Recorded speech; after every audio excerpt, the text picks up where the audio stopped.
Kyle had one dream: to attend university. Without hesitation, I took on the job of reinforcing the village's dike. I carried 80 pounds of earth on my back for 40 days. Just to scrape together enough for his tuition. On the day I sent him off to school, he secretly promised me, "When I come back, you'll be the wife of a college graduate." But I waited alone. And waited for 46 years. In the end, I died in bed, and it was only the stench of my rotting corpse that alerted others.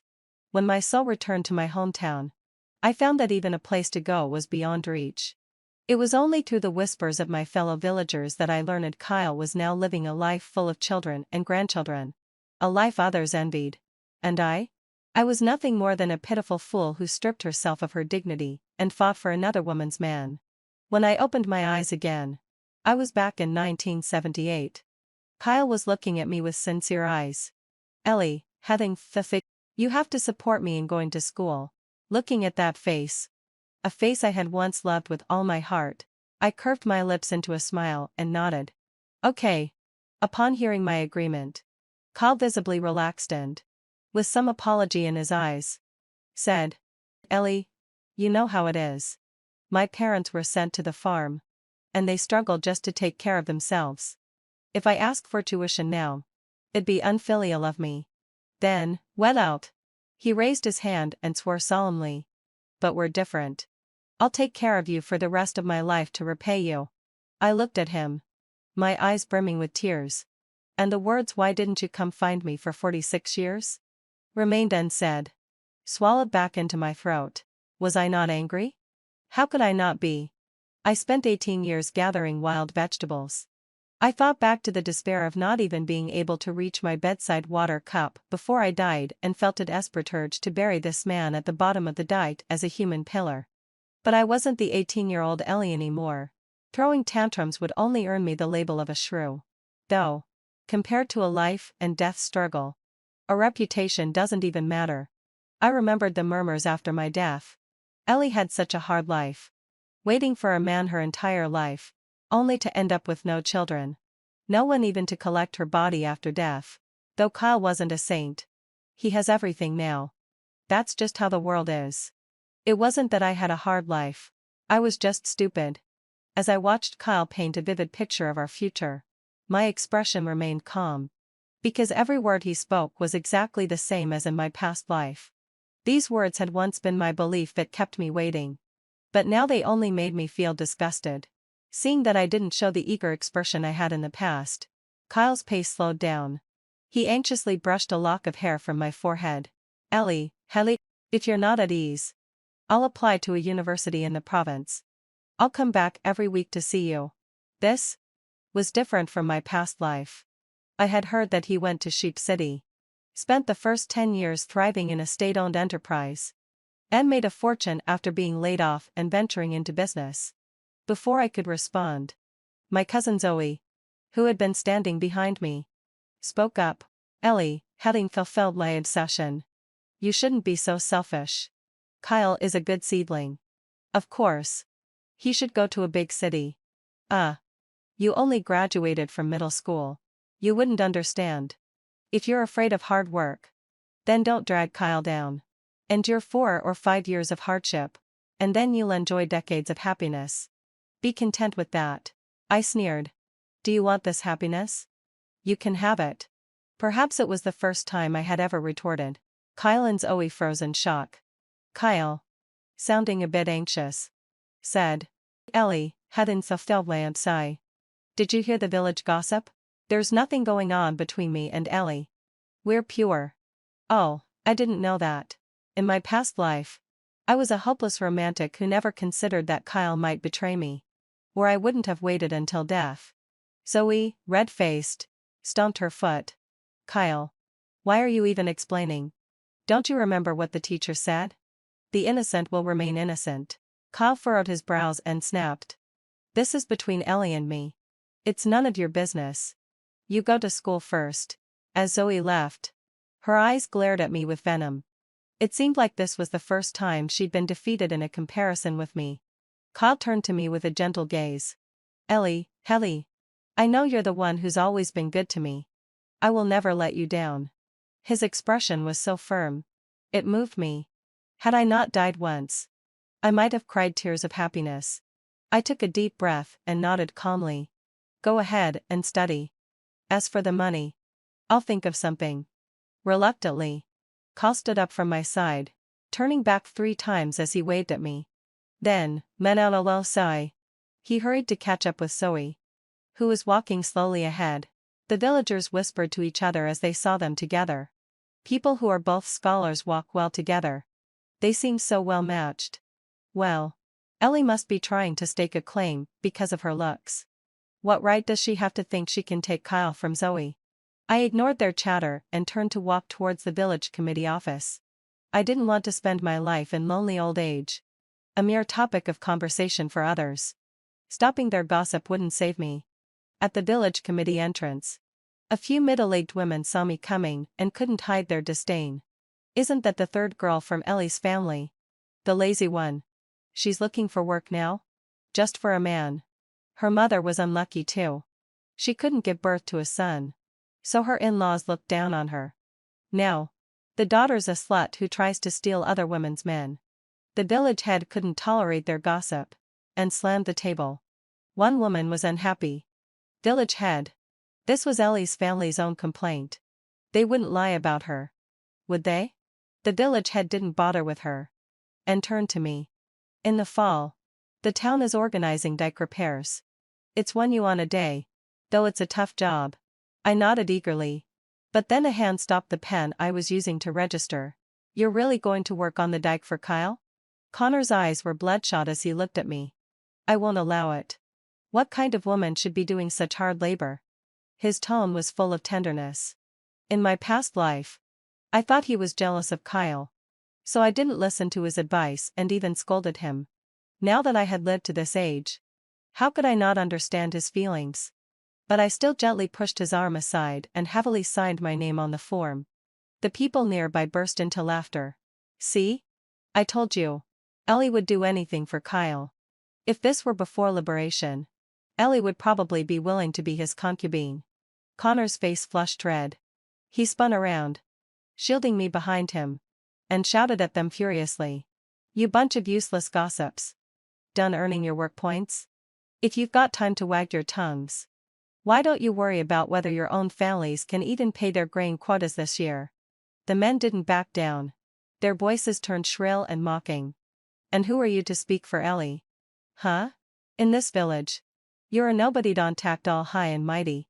It wasn't until the village chief slammed his hand on the table that the crowd finally quieted down. He sighed and said gently to me, Ellie, don't take their words to heart. People love to talk, that's all. As long as you walk the right path, you've got nothing to fear. But even now, though we talk about free love, being well matched still matters. Whether someone's worth it or not. That's something you need to think carefully about. My eyes burned. In my past life, everyone had warned me that Kyle wasn't dependable, so why had I been so determined to throw myself into that fire? Thank you, Chief. I understand, I said softly. As I passed Connor, he looked at me nervously like he was afraid I'd be hurt. Or worse. Disappear. I thought of the chief's words and whispered, meet me at the end of the village later. I need your help with something. Connor blinked in surprise, then scratched his head with a goofy grin. All right. By the time Kyle returned from school, I was covered in mud, drenched from head to toe, with over 10 cat ties of eels wriggling in a basket beside me. When he saw me, even he looked shocked. Ellie, you've suffered so much. All for me? If only he knew this was just the beginning. Later, I'd develop severe shoulder pain from hauling earth, and rheumatism from working long hours in the water. And all that toil would only raise a thankless wolf. But Kyle shouldn't even be back yet. Weren't you supposed to return on the weekend? You short on money? I asked, frowning. A faint blush crept up his neck.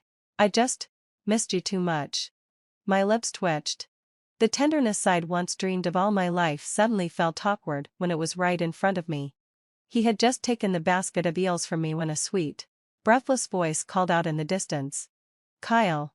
I found my English notes. I can go back to school now. Zoe came running, panting lightly, her hand landing casually on Kyle's shoulder. Thanks for helping me look for my notebook, Kyle.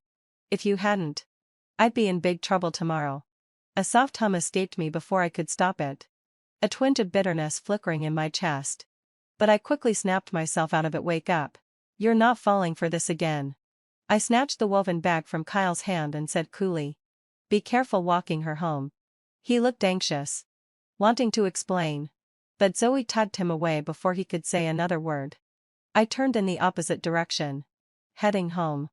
Once inside, I pulled out the notebook I'd hidden under my pillow and began writing seriously.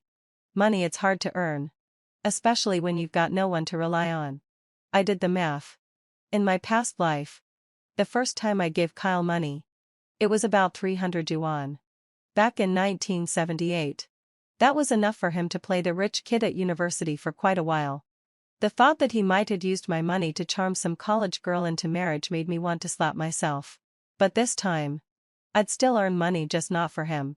On the dike, I hauled baskets of earth with all my strength.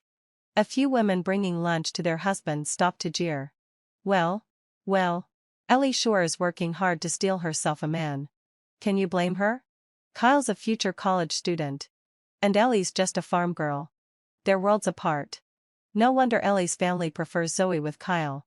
I heard her father even beat her to keep her from interfering. And she still tries to fight for him? What a shameless girl. Their laughter rang out, using me as their entertainment. Before I could even respond, Zoe's voice drifted over, smooth and self-righteous. Come on. Don't make fun of my cousin. Honestly, hadn't fulfilled my fashion. I kind of admire her persistence. It's just a shame she didn't put that effort into her studies. Connor, who had just arrived, slammed his hoe onto the ground. His voice was deep and angry. Funny, Zoe. You call Kyle brother, more affectionately than your own parents. You're able to go to school because Ellie gave up hers to support your family. What are you so proud of? Zoe's face twisted with fury. Grandma favors my family because my mom gave birth to a son. If Ellie's mom was useless and couldn't, that's not my fault. Her eyes gleamed with mischief as she turned to me. Well, cousin, you're quite something, clinging to Kyle while stringing along that fool to protect you. Messing around with two men, how disgraceful. She added loudly enough for everyone to hear. Family feuds were every villager's favorite show. Instead of stopping her, they only added fuel to the fire. Zoe, how come you're alone? Didn't Kyle walk you here? Even if Zoe doesn't get into a big university, she'll at least make it to technical school much better than Ellie, who barely finished junior high. Zoe basked in their praise, her pride swelling. Seeing me quietly carrying earth with a steady face only enraged her more. She rushed forward, grabbing the yoke from my shoulder. Let's see you act tough now. Let's see you cling to Kyle again. Annoyed, I shifted my shoulder, and Zoe stumbled backward, falling to the ground. Zoe! Kyle's voice rang out just in time. He stood there holding a steamed bun, eyes filled with reproach. Ellie, honey, what are you doing now? She's got exams in a few days. What if she's hurt? Zoe's lips curved into a smug smile before she turned to Kyle with a voice soft as silk. Kyle, I think I sprained my ankle. I can't seem to stand up. I watched coldly, wondering what kind of act they'd put on this time. But to my surprise, Kyle didn't bend down to help her. Instead, after chiding me twice, he handed me a steaming meat bun, his face full of concern. Ellie, cutting? You must be tired. I brought this for you from school, kept it warm against my chest the whole way. Eat it while it's hot. Everyone froze. Zoe's eyes filled with tears on the ground, while I just stood there, stunned. Should I take it or not? Connor's gaze was fixed anxiously on my hands, as if terrified I might accept it. I frowned, snatched the bun, and shoved it straight into my mouth. Why shouldn't I eat it? I paid for it with my own damn money. Seeing me eat, Kyle's face lit up with joy. The murmuring crowd shifted their tone. Well now, seems Kyle fancies Ellie more after all. Probably touched that she worked so hard to earn money for him. Gave her a little reward. I couldn't stand being the center of their gossip. After finishing the bun, I gulped down some water and went straight back to work. Kyle moved as if to take my shoulder pull, but Zoe grabbed his pant leg. Kyle, aren't you going to help me up? Don't make us students look like a joke. When he saw I ignored him, he reluctantly crouched down to lift her up. Zoe shot me a poisonous glare and leaned close to Kyle and whispered something. His eyes suddenly brightened. Ellie, I have to take care of something with Zoe. I'll come see you again soon. With Zoe clinging to him, he left affectionately. The villagers' chatter flared up again. But I didn't care. What I'd been waiting for had arrived. When work on the embankment ended, Connor quietly slipped me a folded piece of paper and several large denomination bills. Ellie, heading fulfilled wide sigh. This is the letter of acceptance. First County High agreed to let you transfer in. The money you sent was more than enough. They really wanted a good student. He hesitated. Ellie, are you going to that school because of Kyle? I couldn't help but laugh softly. Then I shook my head and told him earnestly. No. I'm doing it for myself, for a little hope. Maybe my expression was too serious. Because Connor seemed dazed. His voice turned uncertain. Ellie, having fulfilled my obsession. Would you without a low sigh look down on me for being just a farmer? Then, without a low sigh, almost flustered, he added. But I'm still young. I heard Berkeleyers make good money. I can learn that. Or I could go to the city and do small business. Whatever you think is right. I'll do it. He made me laugh outright. Connor was nothing like Kyle. One coaxed with sweet words. The other simply acted. How had I chosen the wrong one last time? Recalling the economic tides of the decades to come, I realized both paths Connor mentioned could work, they just needed capital. I pulled out the money he'd just returned to me. Use this to start a small business in the county. Consider it my investment. Connor froze, looking almost hurt. Ellie too. Do you think I'm like Kyle? Ah, a misunderstanding. I quickly pocketed the cash again and changed my tone. Then let's just say this: I hope the two of us keep getting better. I emphasized the two of us. And Connor seemed to understand. He nodded firmly. In that case, Tazai Chamna Waida. I'll earn the money. And you go study. Our days will only get brighter. When I went to the senior office at First County High to collect my textbooks, I happened to run into Kyle and Zoe. Ellie? What are you doing here? Kyle's face was full of shock. I kept flipping through the books. And it was Malaki, the teacher, who spoke first. Kyle. This is our new transfer student. You'll be helping her get familiar with the class. Zoe's composure cracked. Her voice shrill. Ellie. Who told you to study here? Does Grandma know? I let out a faint chuckle. Cousin, having fulfilled my sigh. I earned this money myself. It has nothing to do with the family. I like you 20 years old. Still repeating senior year. And living off the elders. Humiliated in front of everyone. Zoe's face flushed red. That money still belongs to the family. I'm telling Grandma you'll have to give it back. Ka seemed even more shocked than she was. That's not right. Why would you come to school? You're supposed to stay in the village and wait for me. His words sounded oddly familiar, like he already knew the woman I used to be. I almost laughed out loud. Why would I wait for him?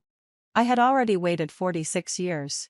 Does he know why I'm confident I can pass next year's college entrance exam?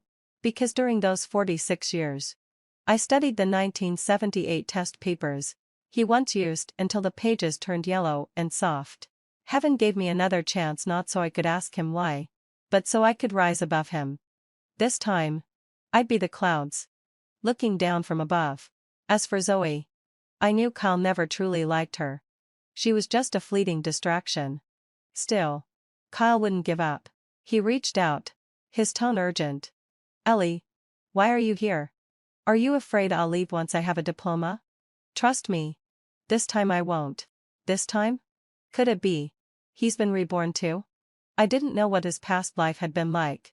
But he'd clearly done well enough to earn others' envy. If he was starting over again just to chase me, I wasn't interested. Because the 64-year-old me had already learned, a dog never changes its spots. I pulled my hand free. Disgusted. Kyle. You're crossing the line. He froze.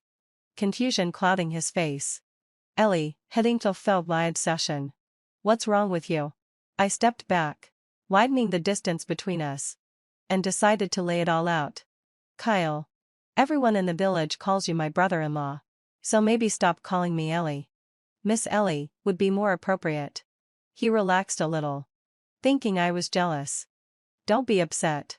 I told you there's nothing between Zoe and me. The one I like is you. If you're still worried, I can go back to the village with you and explain everything. The village gossip had been swirling for months, and Kyle never once tried to clarify it until now, when he feared losing his free ride. Zoe tugged at his sleeve, but he brushed her off impatiently. Zoe, please respect some boundaries. Zoe stood there, dumbstruck.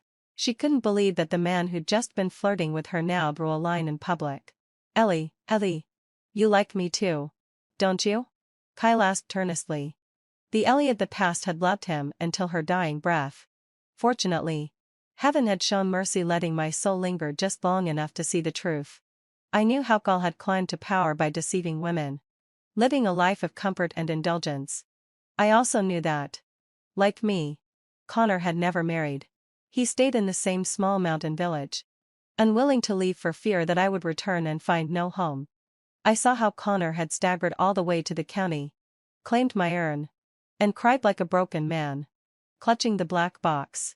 Ellie, if I had been braver, would you have had to suffer so much? If heaven gave me another chance, I would have guarded you well. At that moment, even if Kyle were to show me all the sincerity in the world, I knew it would be nothing but a facade. Unable to stop myself, I asked him bluntly, Kyle, where does your confidence come from? Thinking I like you? Kyle fumbled for words. But you've worked so hard for me. You waited by the road since dawn just to see me. Isn't that love? I replied flatly. That was just me being foolish in the past. In my previous life, I had actually believed he would come back to marry me after graduating. On the day he got assigned his job, he sent me one last letter. It was full of complaints about the unfair job assignments and how he had to travel with his parents. The only words he left me were thank you. Those 3 words were meant to close the chapter on 4 or 5 years of me supporting him, and I had foolishly accepted it. I waited for a year, but no letter came. It was only then that I started to panic, desperately searching for any news of Kyle. I even begged Zoe for help, but to my shock, Zoe's family beat me and cursed me out. You slut. You used tuition fees to blackmail Kyle to cut ties with us. Now look, I haven't seen him in over a year. I don't even know where he is. Why the hell are you pretending to ask about him? Are you here to rub it in my face?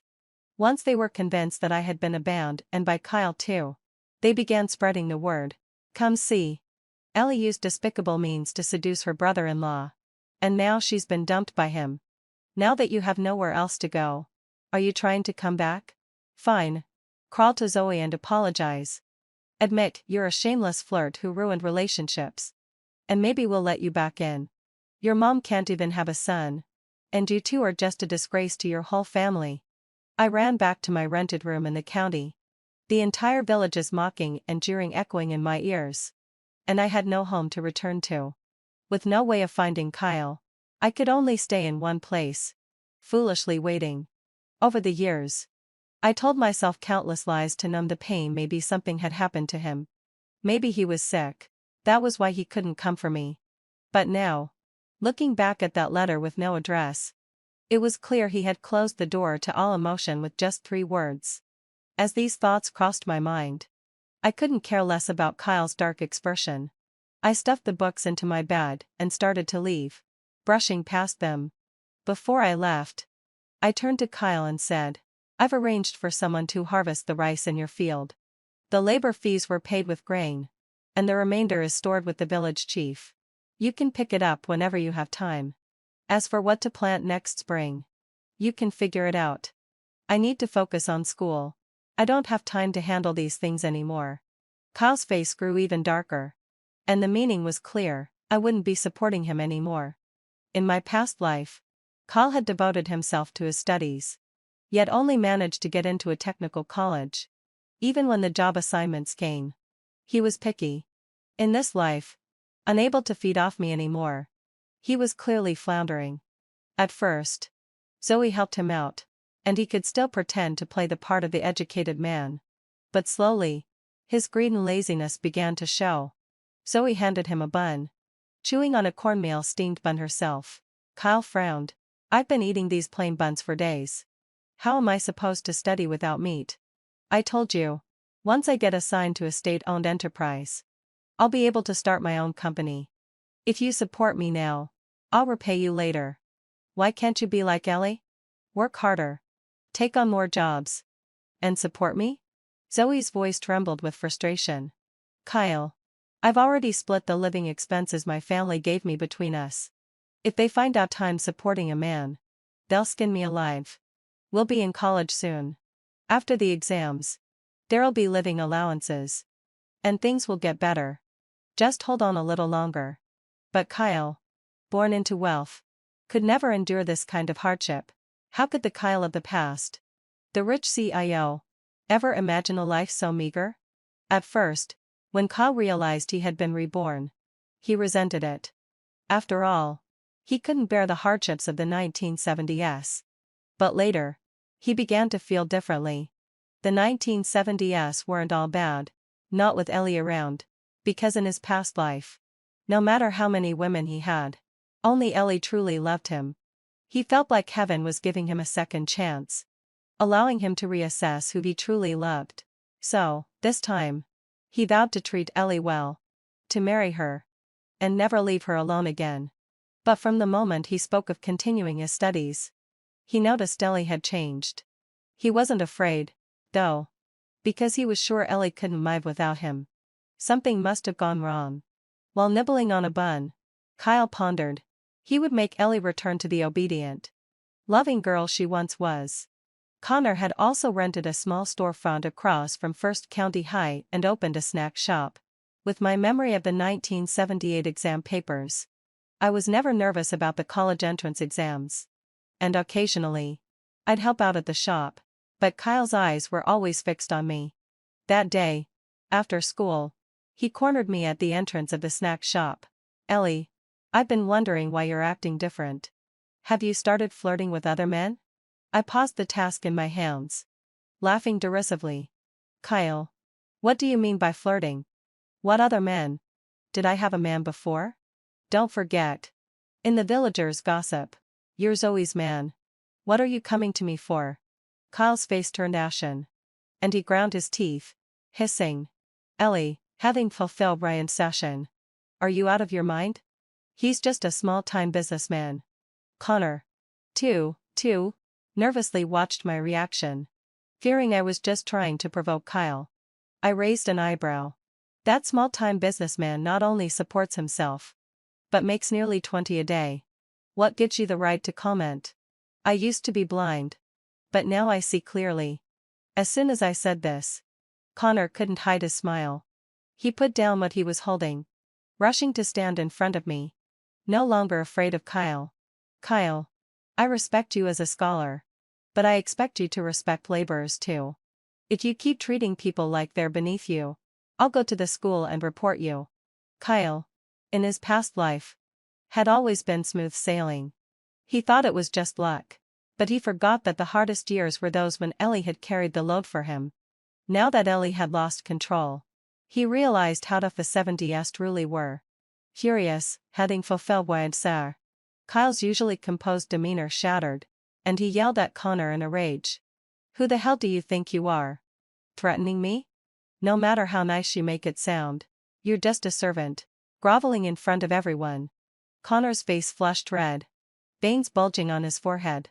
He rolled up his sleeves and, without hesitation, punched Kyle squarely in the face, shouting at the top of his lungs. He spat. You're a piece of trash. You left after graduation and disappeared without a trace. You made Ellie wait for you for 46 years. And by the time she died, her body was rotting. She was such a beautiful young girl. Damn you. Kyle. Connor's words. Both Kyle and I froze. Connor must have been holding his frustration for too long. I had waited a lifetime for him. But how long had Connor been waiting too? I wasn't planning on revealing the truth, but pretended to be confused, asking Connor what he meant. Connor seemed to realize he'd acted impulsively. He quickly made up an excuse. muttering under his breath. Eyes red. Lips trembling. Ellie. Don't choose Kyle. Even if it's not me. As long as you're happy. Before he could finish, I shamelessly wrapped my arms around him. Who cares? In a few decades. In New China. Everyone is brave enough to express their feelings. Why shouldn't the 18-year-old me have the courage to do it? Kyle, after being punched, didn't press the issue. He just shot us a furious glance and left. Connor, still in my arms, was frozen stiff, not knowing how to move. His hands stayed raised awkwardly, unmoving. Someone walked up to buy food, and Connor impatiently waved them off. Go away. The boss and his wife are too busy. I couldn't help but laugh, gently guiding his stiff arms down to my waist. In that instant, Connor's face turned a deep shade of red, and I could see tears brimming in his eyes. Ellie, heading till Feldwide. Do you even know what you're doing? I lowered my head, not looking at him. I do. I'm fixing some mistakes. We stood there, wrapped in decades of longing, like two elderly people who had finally found peace in each other's arms. But we forgot that not far from the snack shop, two pairs of eyes burned with venom. The village chief sent someone to call me back. At the village committee office, the entire Ellie family was waiting for me, including my father, who had never spoken up for me. Zoe was on the floor, crying pitifully, while Gabriel from the neighboring village was being held by several men. My grandmother's disdain for me seemed to seep out of her very pores. She wore a bitter face and pleaded with the village chief. Village chief, you have to stand up for Zoe. She's trying to get into college. How could she be involved with Gabriel? Ellie, heading fulfilled and sigh. That little vixen. Can't stand to see Zoe do well. So she came up with this dirty trick. Almost got my poor Zoe killed. This wasn't in my past life. I was confused. What does this have to do with me? The village chief sighed. Ellie, do you know about Zoe and Gabriel? I shook my head in confusion. Zoe, in a fit of rage, lunged toward me. You're lying. The note Gabriel had was in your handwriting. You must have called Gabriel to the back hills and tricked me into going there. If it weren't for Kyle showing up just in time, I would die. Zoe didn't finish her sentence. But everyone from this era understood the implication. Gabriel had already been beaten badly, his face swollen, still shouting in protest. You called me to the back hills. Said you needed help scaring someone. As soon as I arrived, someone jumped out and beat me up. Are you all bullying me because I have no family? The village chief waved his hand, and someone quickly silenced Gabriel. The Ellie family stopped talking, watching Zoe with sympathy, heading to Selvmad, occasionally shooting me looks filled with resentment. To them, Zoe was the true daughter of the Ellie family, and my life or death didn't matter. They prefer I sever all ties with the Ellie family. The village chief handed me the note to read. Meet by the tea tree in the back hills. Ellie. It was definitely my handwriting. Zoe, seeing I didn't refute her, stopped crying. Her voice was full of smug triumph. Not saying anything now? Didn't expect it. Did you, Ellie? You're the one who's been cozying up to Gabriel all along. You've got that seductive face. Tricking men everywhere. I bet you went to First County just to find a man. My father, who had been silent, finally spoke up. Ellie, you've always had your own ideas. And I've let you be. But what you've done this time is going too far. Why don't you kneel down and apologize to your cousin? Beg for her forgiveness? Village chief. If Ellie doesn't apologize, I'll break her legs myself. Let's see how she keeps acting like a witch. My real father. To him, his own daughter wasn't even worth a hair on his niece's head. I glanced at Kyle, who was shrinking at the side. He'd been trying to downplay his presence. But when he saw me looking at him, he turned his face away, awkwardly. The instigator, yet trying to distance himself. I remained calm, my tone cold. This note wasn't written by me. Ellie, having fulfilled Wayabsai. You're still trying to deny it. I compared it with your notebook back at home. There's no way I'm wrong. Zoe, seeing I was struggling, pressed on. Her tone sharp. Hal couldn't keep silent anymore. Ellie, Although I don't believe you'd do something like this. I've seen the note. And it's definitely your handwriting. He sighed heavily. See? You should just admit it and apologize. Maybe Zoe will forgive you. Connor came running the moment he heard the commotion, pushing through the crowd until he stood in front of me, shielding me with his body. Don't you dare bully Ellie. If you've got a problem, take it up with me. I sighed and shoved him aside, annoyed. This fool charging in without even asking what happened. For someone who's led 2 lives, he still acts like an impulsive idiot. I turned to the village chief, my gaze unwavering. Chief, I have proof. From my pocket, I took out my student ID and handed it to him. The name printed clearly on it was Ellie. I shrugged. I changed the small print for the college entrance exam. Then, let out a low sigh. I pulled my homework notebook from my school bag. Chief, I've been using the name Ellie for over a month now. My teachers can confirm that.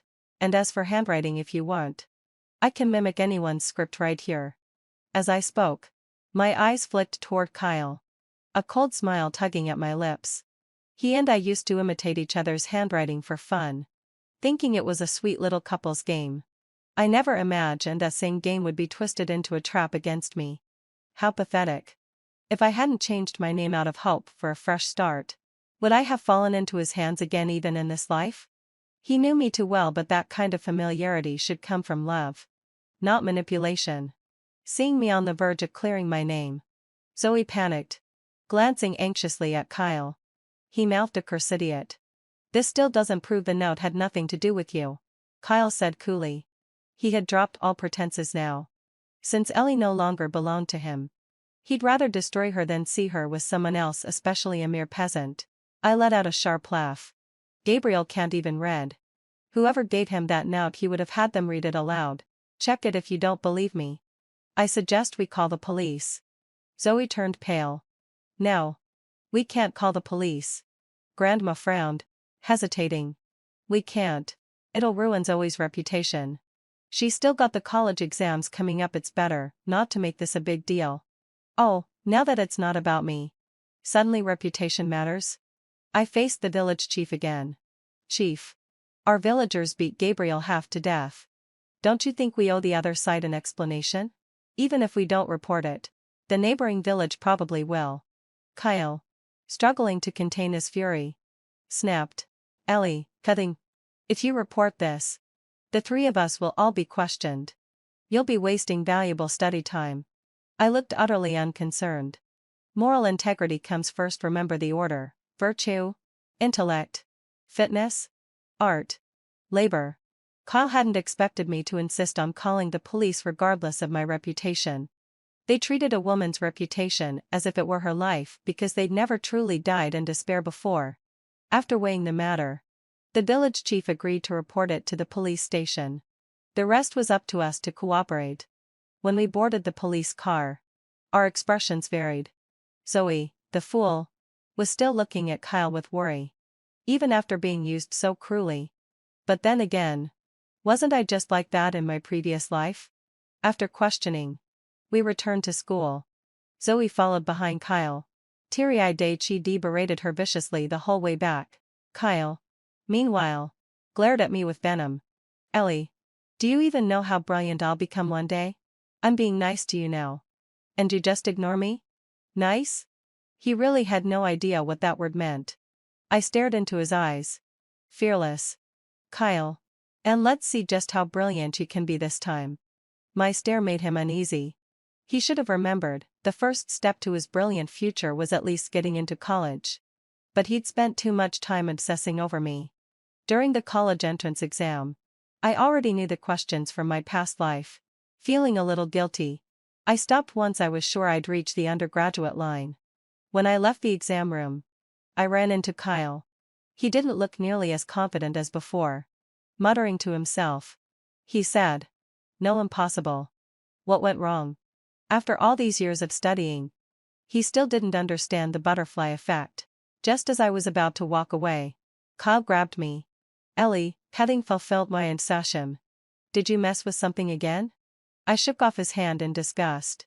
Looking at his panicked face, I finally understood the saying, The more you once loved someone, the more you can grow to despise them. Kyle. What did I do that makes you cling to me like this? Is it because I stopped being your free maid? He looked terrified, clutching my arm. You've been reborn too. Haven't you? Why don't you love me anymore? Listen to me. It's not that I didn't come for you, my wife's so overbearing. She treats me like a caged chicken. I even went looking for you. Your family told me you were dead. I swear. I smiled faintly. Funny, heading to fell way when I asked about you. They told me the same thing. But I didn't tell him that I'd waited for him until I was 64. He didn't deserve to know. When the results came out, I really had made it into an undergraduate program. In 1978. That made me the pride of not just the village, but the entire county. Kyle, however, broke. After the police investigation, he was disqualified from retaking the exam. His life, this time around, was utterly ruined. Unable to accept his fall from grace, he drank several bottles of pesticide. Before he died, he was shouting, "No, I want another chance. I want to start over again. But who in this world gets endless chances?" He bled from all 7 orifices, writhing in agony before the end. Only then did the Ellie family remember their golden girl. They tried to play the family card, pretending affection, having already cast Zoe aside when she failed her exams. But I had no time for their hypocrisy. This time, my path was entirely different, but the world outside remained just as cruel. So I busied myself helping Connor at his little shop, whispering to him about the important events yet to come. Listen to me, buy a house in the provincial capital. You must. Connor half understood, half pretended not to. But one thing he was sure of. Whatever my wife says, I'll do. And with that, life finally felt like it had hope. 10 years into my marriage with Leon. 10 years into my marriage with Leon. I finally realized that love can be feigned. The man before me never truly loved me. When our enemies captured both me and Leon's first love, hanging us over a cliff and forcing him to choose one, he unhesitatingly chose the woman who had once betrayed him. As I leapt off the cliff in despair and regret, I thought, if I could live my life over again, I would never make the same mistake. When I opened my eyes again, I had returned to the day of our engagement 10 years prior. Looking at the engagement contract Leon handed me, I spoke without hesitation. If you marry me, what will become of Serafina, whom you keep at your estate on the outskirts of the city? My words stirred a storm. Leon looked at me in shock, clearly not expecting me to reveal his secret on the day we were to exchange engagement contracts. My usually composed and courteous father lost his temper for the first time, risking imperial censure to expel Leon from our residence, along with the 108 cards of betrothal gifts he had brought. Within a day, news spread throughout the city that the northern warlord had been rejected by the daughter of the Minister of Rights. Regardless of the uproar outside, I remained in the residence, waiting for someone to arrive. At midnight, the window was silently pushed open, and a bloodied figure entered, just like in my previous life. I hid Kale and saved him. This time, however, the blood ginseng I had once used on Leon, I now used on Kale. Kale, the emperor's younger brother, would become the regent, second only to the emperor, 7 years later.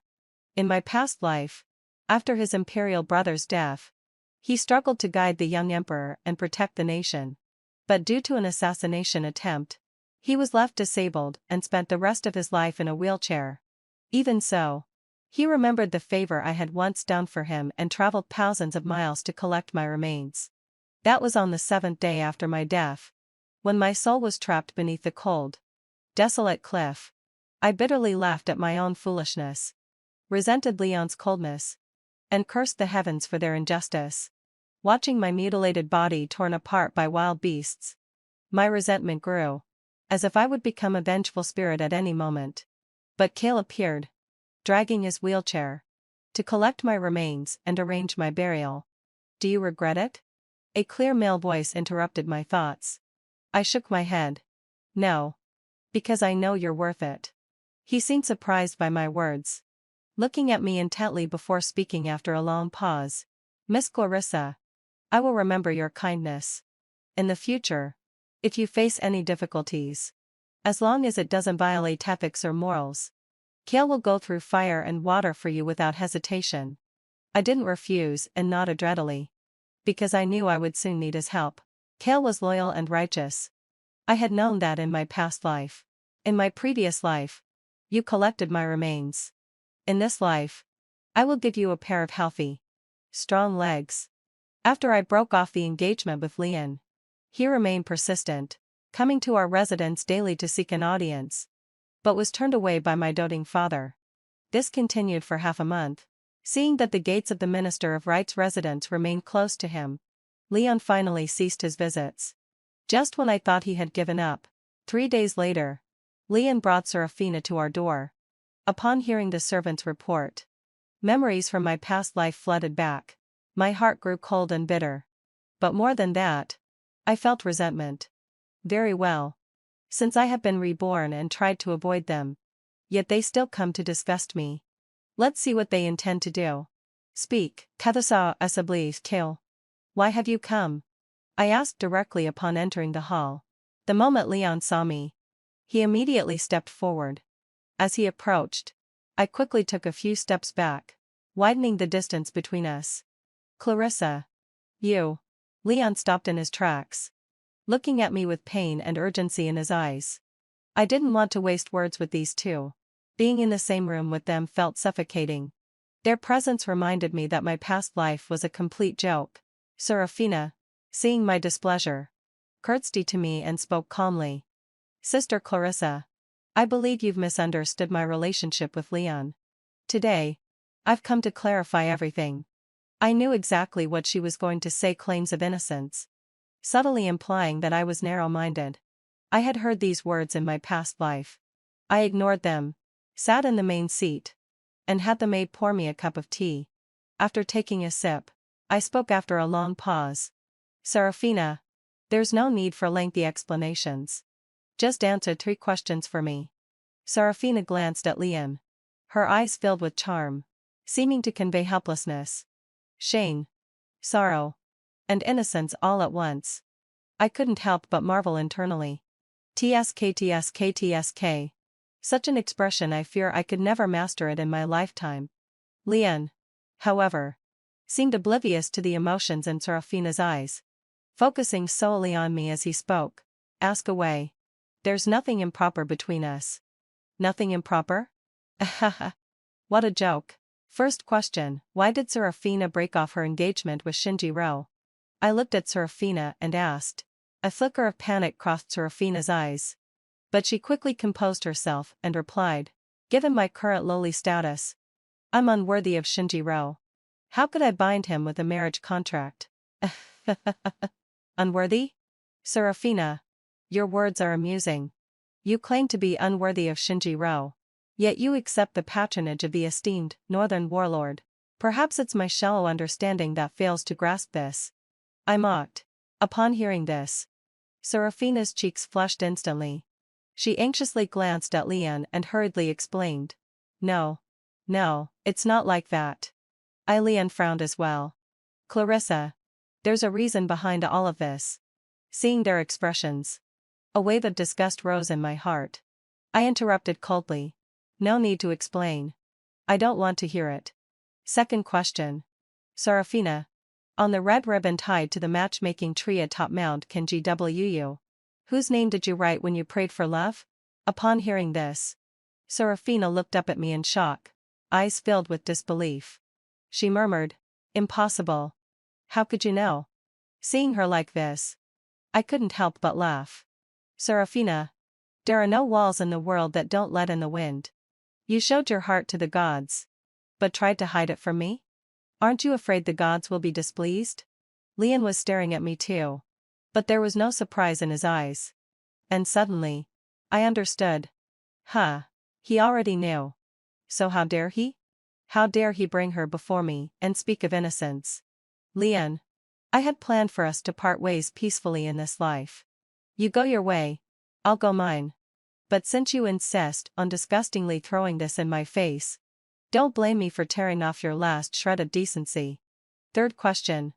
Serafina, if I told you never to see the Duke of the North again, could you do it?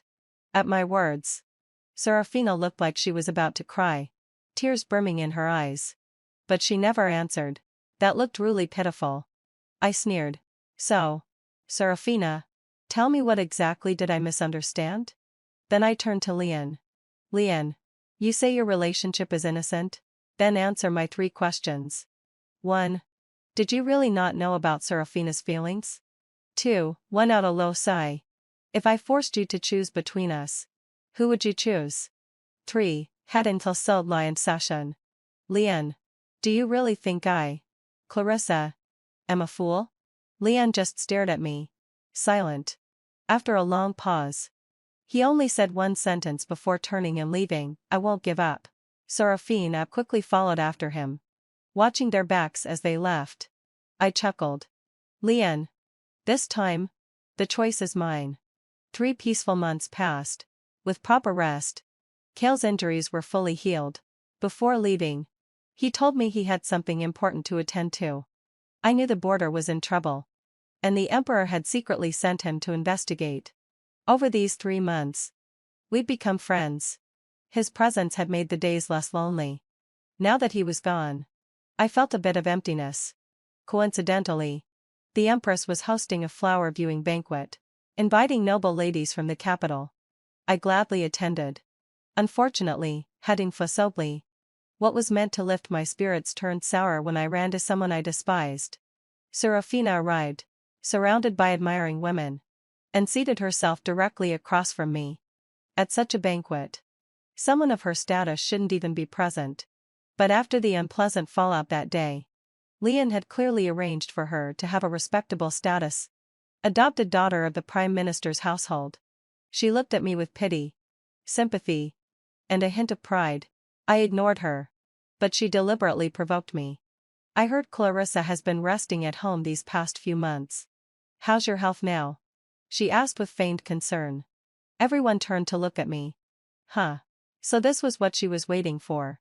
Everyone in the capital knew, and after my broken engagement, I hadn't stepped outside. Today was my first public appearance since that scandal.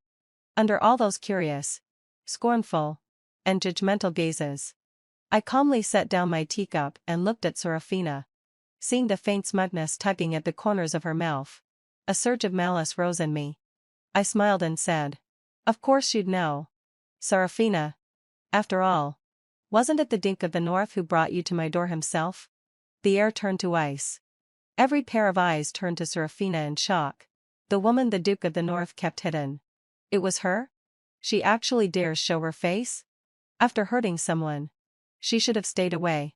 But now she had to come rub salt in the wound. Disgusting. I thought she was refined and well-mannered. I even treated her as a friend. Ugh. Lian hadn't exactly kept things discreet when he brought Serafina to my home, with my father deliberately spreading the news. Even those who didn't know the full story had pieced most of it together. The women here today all came from noble families, well-bred, educated, with a strong sense of propriety. To them, Serafina's behavior was shameless and low. They had once thought she was talented and beautiful. Now the adopted daughter of a prestigious house worth befriending. But now, knowing she had no sense of decency or honor, how could they still respect her? Listening to the murmurs, the righteous anger in their voices, I felt an immense sense of satisfaction. In my past life, when I found out about Serafina, how did Leon try to comfort me? What did his men say? That I was petty. That I wasn't magnanimous. That I should have the dignity of a princess. Huh. What a joke. Leon. Even these sheltered noble women understand what's right and wrong. And you don't? Clarissa. You must have misunderstood us. Serafina said, eyes turning red.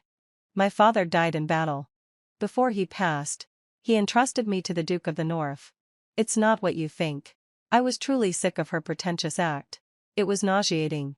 I stood up and approached her. Misunderstood? Serafina. Maybe you're the one who misunderstood me. Serafina looked confused. What do you mean? Everyone's eyes were fixed on me.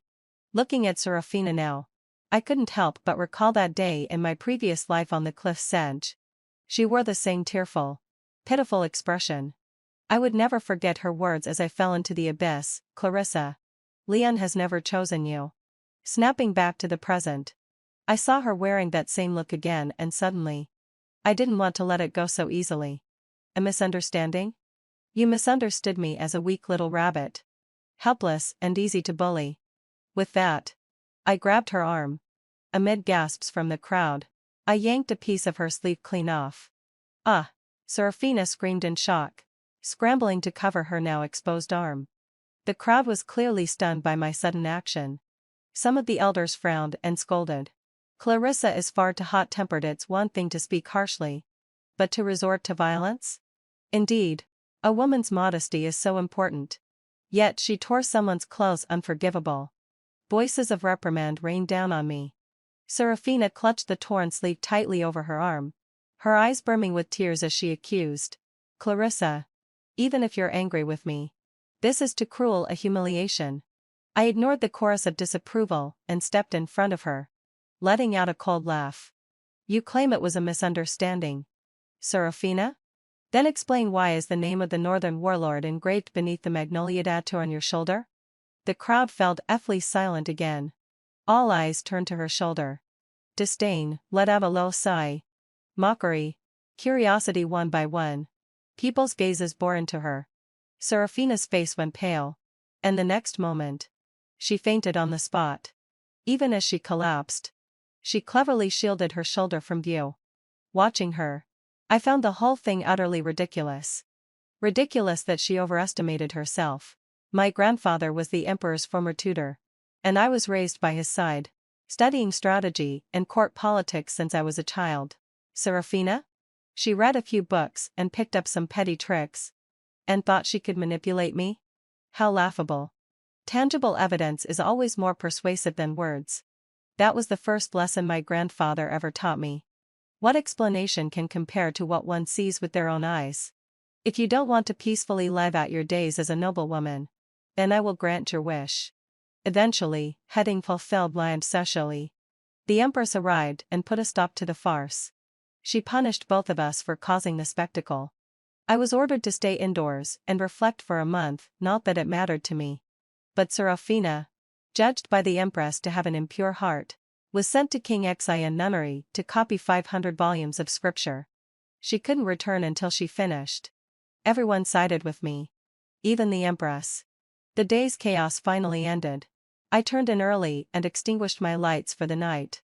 But in the middle of the night, I was startled awake by a rustling sound. I looked up and saw Leon in my room. My heart sank. I'd barely dealt with Serafina during the day. And now Leon was here to stir up more trouble? Heavens! What did I do to deserve this? What are you doing here? Our engagement is broken. We have nothing to do with each other anymore, I said coldly. Leon didn't answer. He just stood before me. And by the moonlight, I saw the expression on his face: helplessness, regret, panic, confusion. Clarissa, did you reincarnate too? Hearing those words, I was utterly stunned. I staggered back several steps, barely catching myself against a table. So that's what it was. He came back too. Leon stepped forward and grabbed my shoulders, pulling me tightly into his arms. His voice trembled. Clarissa, we both came back. This time, I swear, I'll protect you. Those words, "I'll protect you," snapped me out of my shock. I pushed him away and slapped him hard across the face. Leon, don't you find it disgusting to say things like that? If you've truly come back, then you should know everything that happened between us. Everything we ended up with. Do you understand why it happened? Leon shook his head. His eyes filled with regret and confusion. I've only ever loved you. I never had feelings for Serafina. You have to believe me.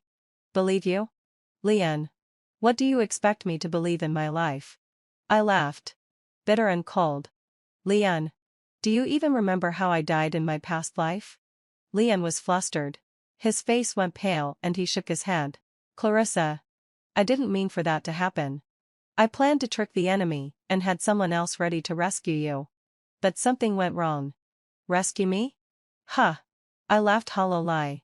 Leon, do you hear yourself? I was abandoned and by you 3 times. Not once. Not twice, 3 times. And each time, you failed to save me.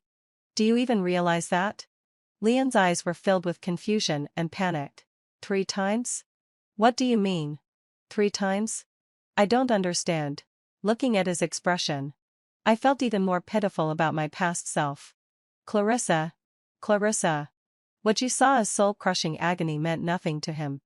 If that's how it is, Leon, if I suffered, then now it's your turn to suffer with me.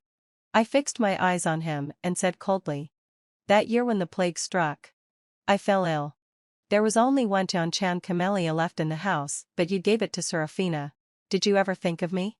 Leon's eyes widened, and he hurried to explain. No, it wasn't that I didn't care about you. Serafina was the general's only child. And the general died saving me. She was badly injured and barely clinging to life. If I hadn't been desperate, I never would have given it to her. I did care about you. By then, we already had an effective treatment for the plague I knew you'd pull through. Watching him scramble to explain, I found it laughable.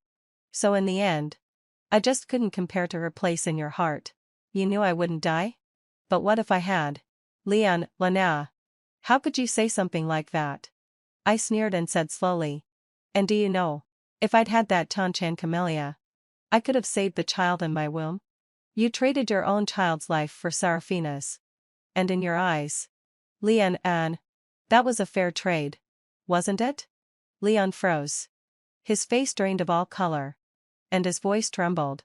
Clarissa, are you lying? That can't be true. You were pregnant? No. No. It can't be. Leon shook his head wildly, desperate to deny it all. No. You're lying to me. I ignored him and took another step toward him.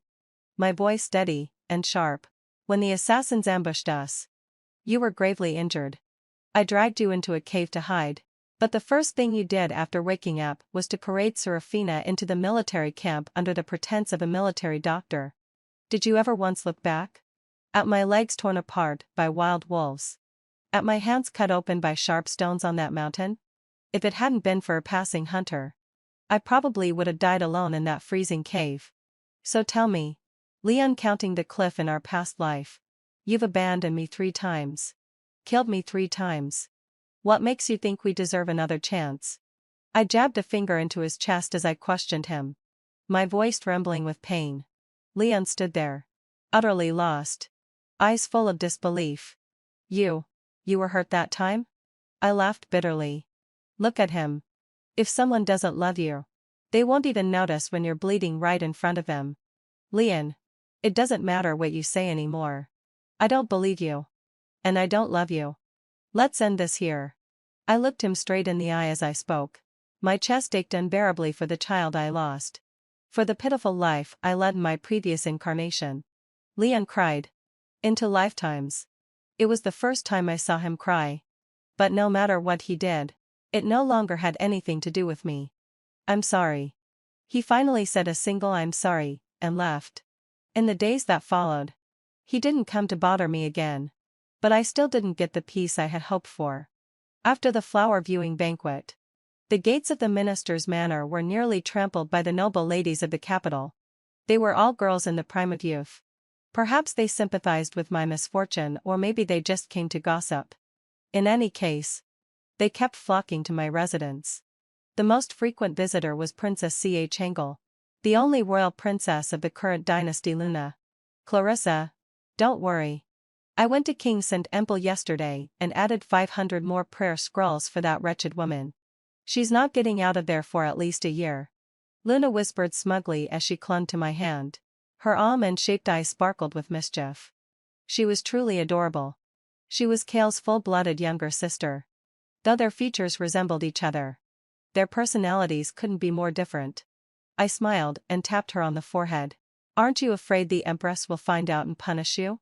At that, Luna giggled and glanced around to make sure no one was listening. Then she leaned in and whispered. Don't worry. Clarissa, my sister-in-law, and I are both on your side. Her words warmed my heart a little. Perhaps this world wasn't so cruel after all. Oh right. Clarissa. Luna suddenly changed the subject. Looking a bit awkward. I heard you have an Akalteki horse. Could I borrow it? Please. I swear I won't keep it. I looked at her. Puzzled. Luna had always been frail since birth and was forbidden by the emperor to do anything too physically strenuous. Riding a horse? Impossible. Even though we'd only spent a few days together. I already knew she had a pure and kind heart. So I gently tried to dissuade her. Luna. It's not that I don't trust you. But horses aren't like people, they're animals. You're too delicate to be riding. To my surprise, Luna shook her head urgently. No. No, not for me to ride. I want to use the horse to deliver something. Her voice grew softer with every word. I grew even more curious. But seeing that it wasn't for her to ride, I sighed in relief. What could you possibly need a warhorse to deliver? She hesitated. Clearly torn. But I respected that everyone has secrets. It's fine. If you don't want to say, I won't press. As long as you're not riding it, take it. I gave instructions for someone to fetch the horse. And just as they left, Luna finally spoke on her own. It's my second royal brother. Something happened to him. My heart clenched. Luna's second brother, that was Kale. What happened to him? What could have gone wrong? The emperor received a secret message. Luna said. Her voice trembling. Second brother discovered that someone at the border had been colluding with the barbarians. Leaking military intelligence. He was ambushed and assassinated, and now he's missing. I'm scared. I want my guards to use the Akalteki to search for him. By the end, Luna was already crying uncontrollably. My mind spun. Heart pounding. No, this wasn't right. Why was it Kale? In my past life, wasn't this supposed to happen to Leon? Leon had uncovered the traitor, discovered the betrayal, and been ambushed. I had risked everything to find him and hide him in a mountain cave. But now, in this life, it was Kale? Could it be? Our rebirths had changed everything? Yes. I had been reborn. I'd changed Kale's fate, no longer crippled in a wheelchair. He now had strong, healthy legs that could carry him anywhere. Even to the dangerous front lines. And yes, Leon had been reborn too. He knew everything about the border now. There was no immediate danger. That's why he lingered in the capital, obsessed with mending his relationship with me. But Kale hadn't been reborn. He didn't know any of it. Because of me, his legs had recovered. And he was sent by the emperor to the frontier to investigate. Because Leon wasn't at the border. It was Kale, completely unaware, who suffered the misfortune that was originally meant for Leon. I'll go. I'll bring him back safe and sound. Once I figured everything out, I made my decision almost immediately. In less than half an hour from making that decision, I quickly packed my things, mounted my Fergana horse, and rode out of the capital. He had gathered my body in the previous life. Now, in this life, because of me and Leon, he had fallen into disaster. No matter what, I had to save him. When I arrived at the border, relying on the memories of my past life, I quickly found Kale among shattered rocks in a mountain forest. With great difficulty, I dragged him out and brought him to the cave where I once hid with Leon in my previous life. As I looked at the familiar cave, I felt a moment of dazed confusion. The past replayed vividly before my eyes. But thankfully, the man beside me was no longer Leon. I had brought plenty of medicine when I set out, so Kale regained consciousness that very night. When he saw me, he was clearly shocked. Clarissa, you've saved me twice now. I fear I'll never be able to repay this kindness in this lifetime, he said with deep gratitude, his gaze filled with warmth and sincerity. I told him he needn't worry about repaying me. Deep down, I knew it was me who had found redemption through him. With memories of the past and thorough preparations, Kale recovered quickly. By the third day, he was already able to move around slowly. We decided it was time to leave the cave. The road ahead would be difficult. And with no other food left, I planned to forage for wild fruit in the forest. But the moment I stepped out of the cave, I looked up and saw Leon. He had come. At the sight of me, he froze in surprise. When I first saw Leon, I was indeed surprised, but that emotion quickly gave way to understanding. Leon also had memories of our past life, and as the current North Guardian King of Tanyuan, the Emperor must have shared certain things with him. with just a bit of thought. It was clear to me that the hardships he endured in our past life were now borne by Kale in this one. Leon had come to save Kale. He wasn't a good husband. Nor a good lover, but he was a loyal subject. A worthy general. I had missed him in this life. And so I turned away into the forest to search for food. I avoided the traps set by hunters. Unlike in my previous life where I had nearly lost my life and dignity to them. When I returned to the cave, Leon and Kale were sitting face to face, glaring at each other, neither willing to back down. I knew Leon had misunderstood Kale. To avoid unnecessary conflict, I said, "North Guardian King.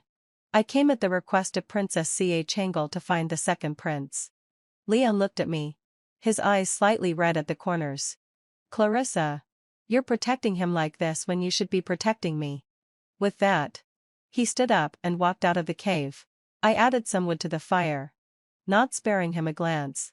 "Don't you want to go after him?" Kale asked. "Why should I?" I replied.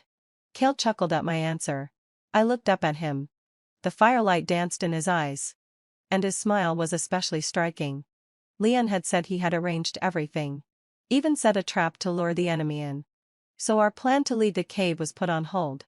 According to Leon's plan, we'd have to stay in the cave for at least half a month. Kale was injured, so the daily tasks of hunting and foraging fell to Leon and me. One day, Leon blocked me in the forest.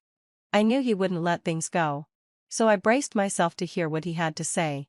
"Clarissa, I know I hurt you. I know you hate me. Blame me. Everything that happened, it's all my fault. I won't ask for your forgiveness. I only ask for a chance to make it up to you," Leon said earnestly. His eyes filled with hope. But I wasn't willing. Heaven had granted me a second life, a chance so rare. How could I walk the same path again? I stepped back, putting distance between us. "Leon, why force yourself?" Leon shook his head desperately. "Clarissa, it's not forced, it's how I feel. I've always had you in my heart." His words felt absurd to me. "Leon, you've also been reborn. So you know what Serafina is truly like. In our past life, you favored her. Yet in the face of danger, she betrayed you, defected to another nation, and leaked military intelligence. I thought that in this life, you'd stop it from happening. But since the moment we returned, you've still chosen to protect her." Leon avoided my gaze. His face clouded with embarrassment. It was laughable, utterly laughable. "Leon, is she really that important? Important enough to make you overlook national humiliation and personal betrayal?" Leon lowered his head. I could tell he was ashamed. But even so, in his heart, Serafina was still more important enough to eclipse the lives of fallen soldiers. Serafina died saving me. Before he passed, his only wish was for me to look after her. In our past life, she was manipulated into a grave mistake. In this life, I've severed her ties with the military. What happened back then will not happen again," Leon explained. I looked at Leon, and suddenly felt deeply tired. He had said these words many times in our past life. I didn't want to hear them again in this one. "Leon, we may have been reborn.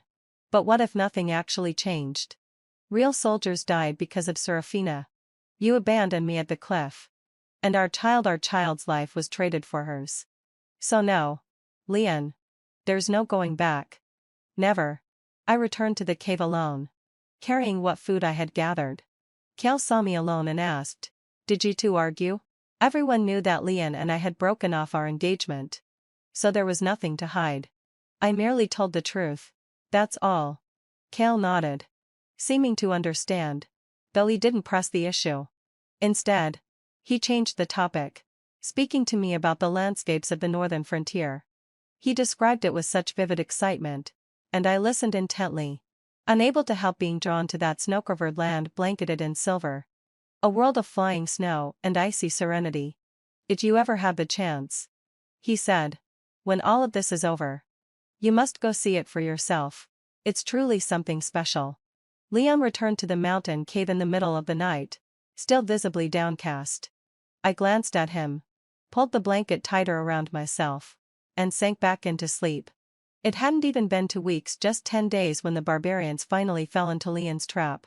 Our dull days hiding in the cave came to an end. Because the war had flared up between both sides. The borderlands were in chaos. It was too dangerous to return to the capital alone. So I returned with Leon and Kale to the military camp to wait until things settled down. Leon's secret trap had disrupted the entire battlefield. While it had weakened the enemy's forces, it had also greatly enraged them. The barbarians launched a fierce counterattack, and full-scale war erupted. As a prince, Kale commanded the rear, devising strategies and overseeing the troops. Leon, already a famed general, became even more formidable thanks to the memories of his past life. On the battlefield, he was unstoppable. In just 3 months, our forces crushed the barbarians, forcing them to their knees and begging for peace. When the news reached the capital, the emperor was overjoyed. A flurry of imperial decrees praising their success was sent to the front. Among them, surprisingly, was one addressed to me. The emperor, having learned that I had saved Kale, granted me the title of County Mistress Jill Yang, along with an estate yielding 800 households. I turned to Kale, overwhelmed by emotion. "Thank you," I said softly. In the Tiansheng dynasty, any woman with an estate yield of over 500 could choose her own husband. This edict changed everything from now on. No one could dictate my marriage. Kale smiled. "You saved me twice. These past months, I've been thinking of how I could ever repay your kindness. After much thought, this was the only thing I could think of that you might truly want." I looked at him, my heart filled with both gratitude and a strange, bittersweet take. Leon had recently told me he would earn military merit and formally request my hand from my father that he would marry me with honor and glory. But he knew, deep down, that this wasn't what I wanted. Still, he insisted. But Kale had used his military merit to win me freedom. Kale, if only you had been the one I met at the very beginning. A different kind of emotion for Kale stirred within me. But I couldn't say it aloud. I had too much left to do in this new life. And besides, without mutual love, feelings only become burdens. With the war at the border over, I packed my things to return to the capital. But just days before I was set to leave, everything changed. Serafina came. She threw herself into Leon's arms, weeping about how worried she had been these past months. Leon, caught off guard, pushed her away and told her to mind herself.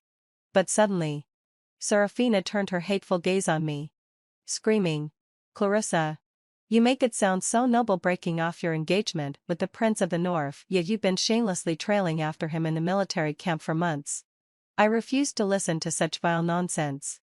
I slapped her hard across the face. I warned her coldly.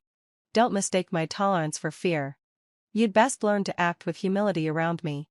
I'm not the Prince of the North. I don't coddle or pity women like you." Kale spoke up beside me. His voice calm but firm. "Clarissa has been serving as a military strategist in the camp these past few months.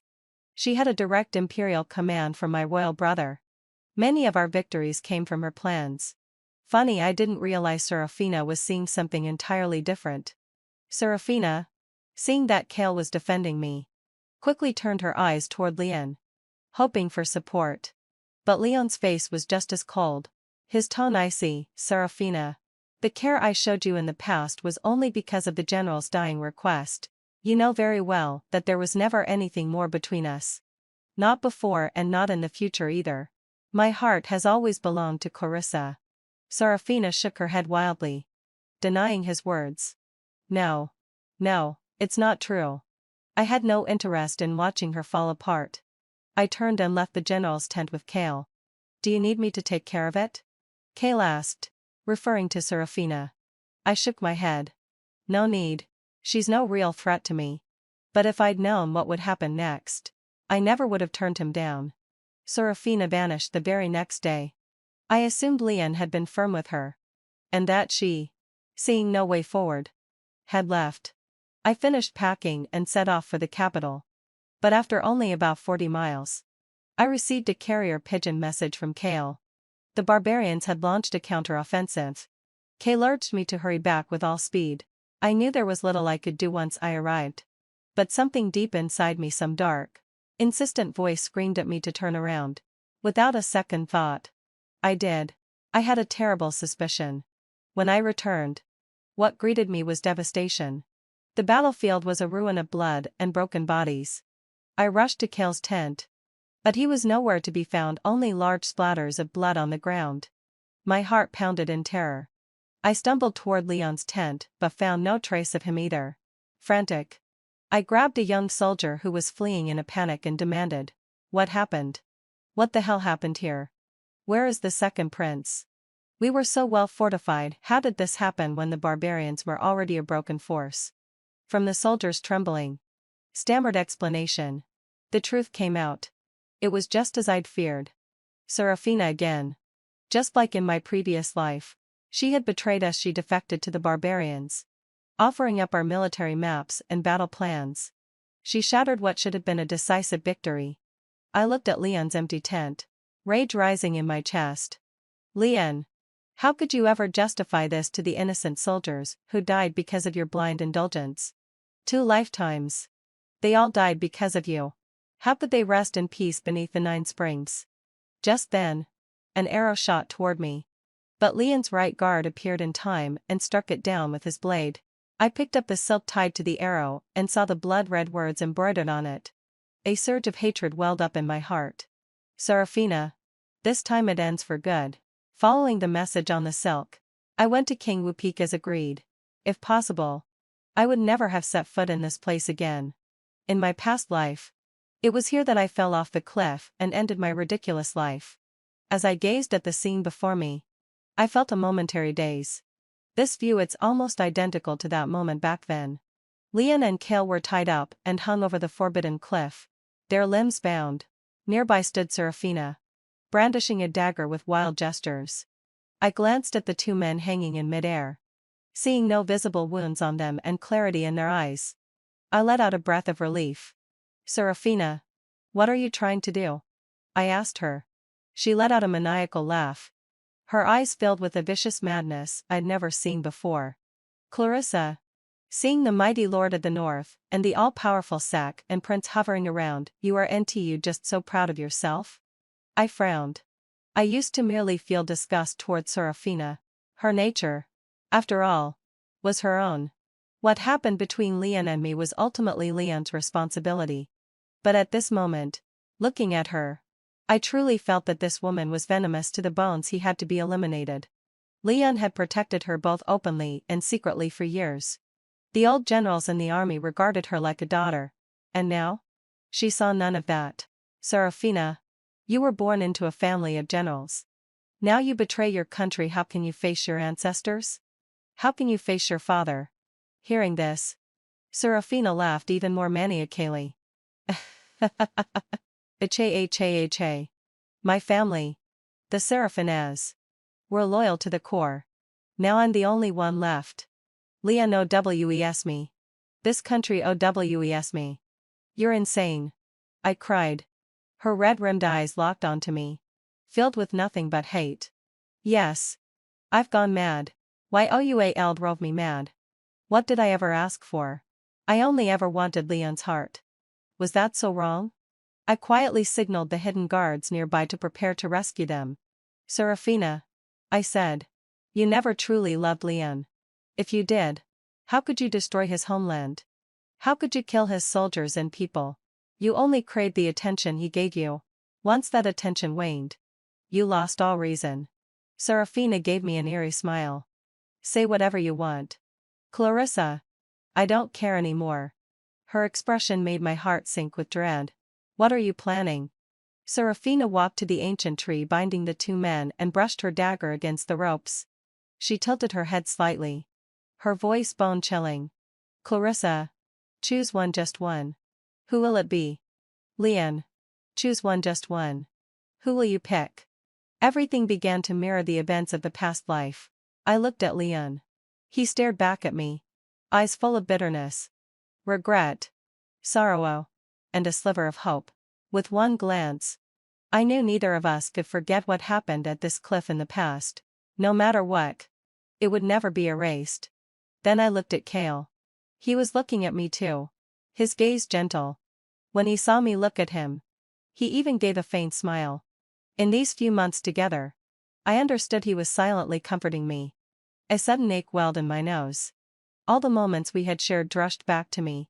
And in that instant, I finally understood. My heart had made room for someone who knew my cold, understood my pain, and gave me something to lean on. I choose him, Kale. Clarissa. Be honest. Back on the cliff. Were you really choosing? Or was that all just an act? Kale had cornered me against a wall, questioning me. That day, after I made my choice, Serafina laughed hysterically.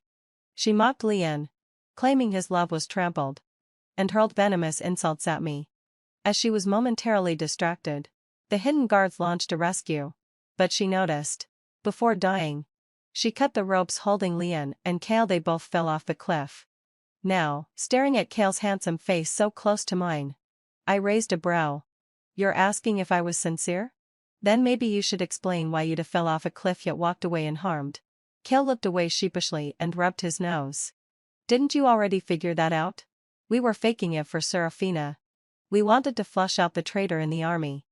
Who knew? It'd end up being you who showed up. We had people waiting at the bottom of the cliff. That's why we were fine. His voice trailed off, growing smaller, until he stood off to the side awkwardly. Seeing him like that, I couldn't help but laugh. I decided to tease him more. Then how do you explain you and Princess Xianxia tricking me into going to the border? Kale's expression changed instantly. Eyes wide with disbelief. He immediately grabbed my hand, hurriedly explaining. No. That wasn't a trick. I really was injured. You saw my wounds yourself. And before we left, I told Luna that I had feelings for you. I asked her to look after you. The border was too dangerous. I would never have let you go alone. Looking at his anxious explanation, even sweating slightly, I couldn't tease him anymore. I laughed out loud. All right. I'm just teasing. I believe you. Kale, hearing this, looked at me with a trace of grievance in his eyes. Like a wronged child. After a moment, he returned to the earlier topic, still fixated on an answer. Then tell me quickly what you said on the cliff that day. Did you mean it? I sighed helplessly and said. Kale. It's been 6 months since that day on the cliff. In these 6 months, you've treated the Prime Minister's residence as your home, coming and going as you please. In summer, you enjoyed flowers with me. In winter, we watched the snow. My father treats you like his own son. The servants no longer find your presence surprising. And even the kitchen cook's best dish now is your favorite stuffed lotus root. Every little thing still isn't enough to answer your question? Kale listened, staring at me in a daze. Slowly, his cheeks flushed red, and a smile spread across his lips until he could no longer hold it and he buried his face into the crook of my neck. I heard his affectionate murmur. Clarissa. Now I understand your feelings. That day, Kale and I were admiring plum blossoms at a villa on the outskirts of the city when a servant came to report that the North Frontier King had passed by and wished to speak with me. For the past month, no matter where Kale and I went, we always seemed to run into Lian. Clearly, he was seeking us out on purpose. I glanced at Kale, whose face had darkened. I patted his arm to comfort him.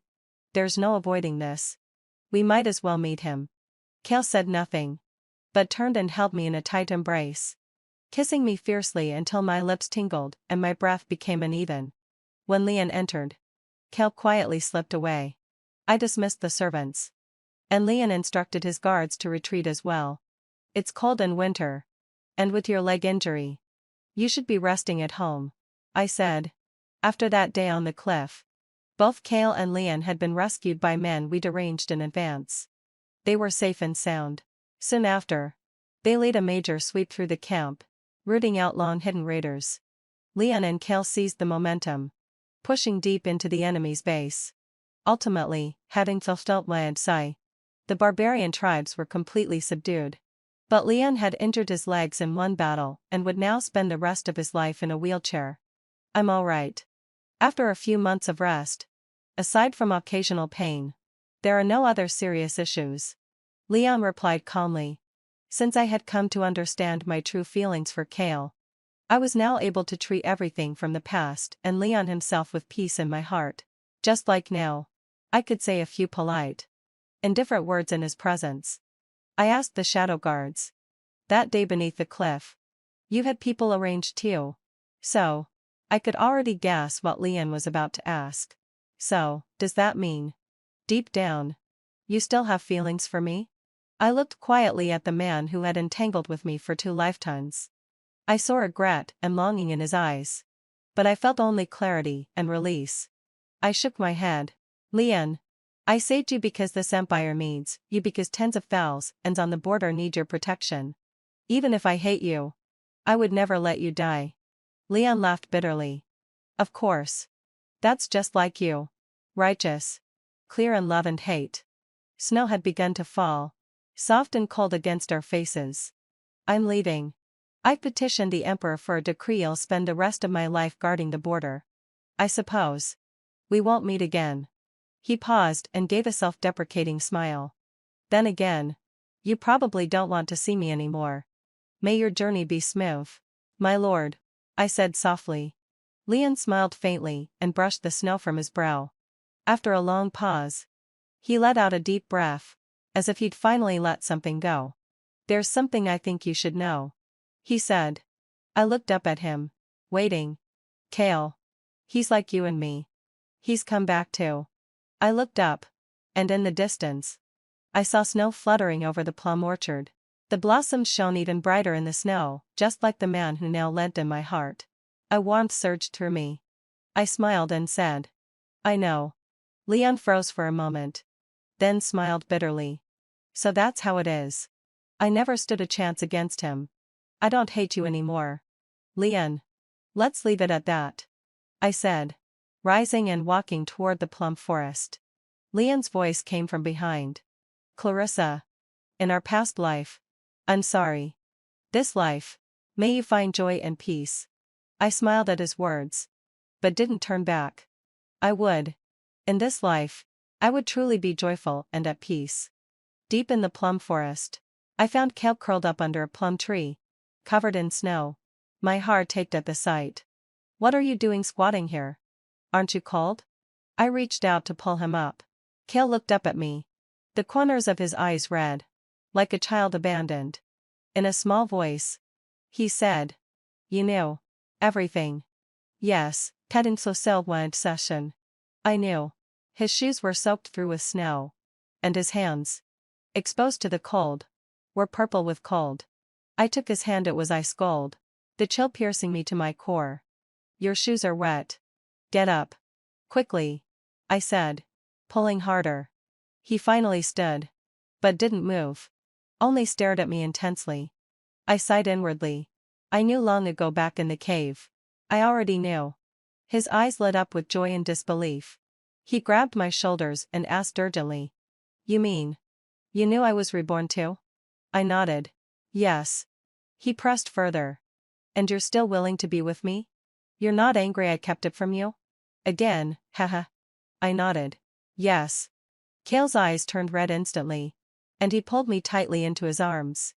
I hugged him back just as fiercely. I remember everything. You collecting my body. Arranging my burial. Crying at my grave. I remember how you gave your life. Dragging your broken body up 3 Zara temple steps. Kneeling in the cold spirit monastery for 3 months. Begging Master Wu Wang to give me another chance at life.